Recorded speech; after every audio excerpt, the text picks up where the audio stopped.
Hi everyone, my name is Aneeshwar Danda. I graduated from the ECE department from BMSIT in 2010. So after I graduated from BMSIT, I got into Sonus Networks through the campus placements. And Sonus Networks deals with IP gateways and session border controllers for voice over IP networks.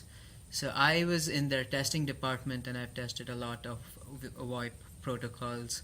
Over the 2 years I was with them, I learned a lot about networking protocols and testing methodologies. However, I realized that wasn't my cup of tea. So I decided to do my master's, and then I got into North Carolina State University to do my master's in electrical engineering. I went in to major in control and robotics and minor in ASIC design. One thing you'll need to note before picking a major is to do your research on the job market and industry. I did not know but while I started my major in control engineering, I realized most of the job market in that field is reserved in the defense sector and government mandated companies. So all of them required a citizenship status. So it was lucky I did a minor in ASIC design, which helped me land a job in Hughes Networks. At Hughes, I joined the VLSI department where we designed the next generation IP modems for VSAT terminals. As you'll know, Moore's law predicts the number of transistors keep increasing with every year.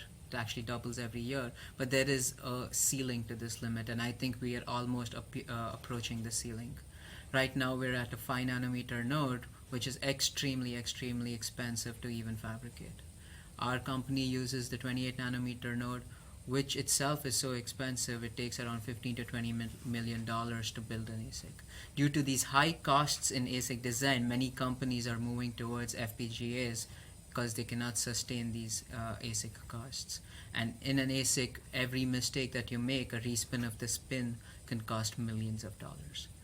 And with the newer generation FPGAs with greater speeds and lower power, this makes an ideal choice for most of the companies. So if you were interested in VLSI front-end design, I would urge you to take up more verification rather than design, because most of the industry is just not designing you things because of the high costs involved. They just take IPs from different vendors, put it together, and just need to verify their products. So if you were to take up courses on UVM, OVM, or other verification methodologies for front-end design, you would stay ahead of the curve. At Hughes, we deal with satellite communication both on the commercial and consumer networks. Satellite is the future because most of the wired networks are not sustainable for a long distance. With satellite communication, internet speeds are reaching up to 100 to 200 megabits per second, which makes most of the consumer use viable.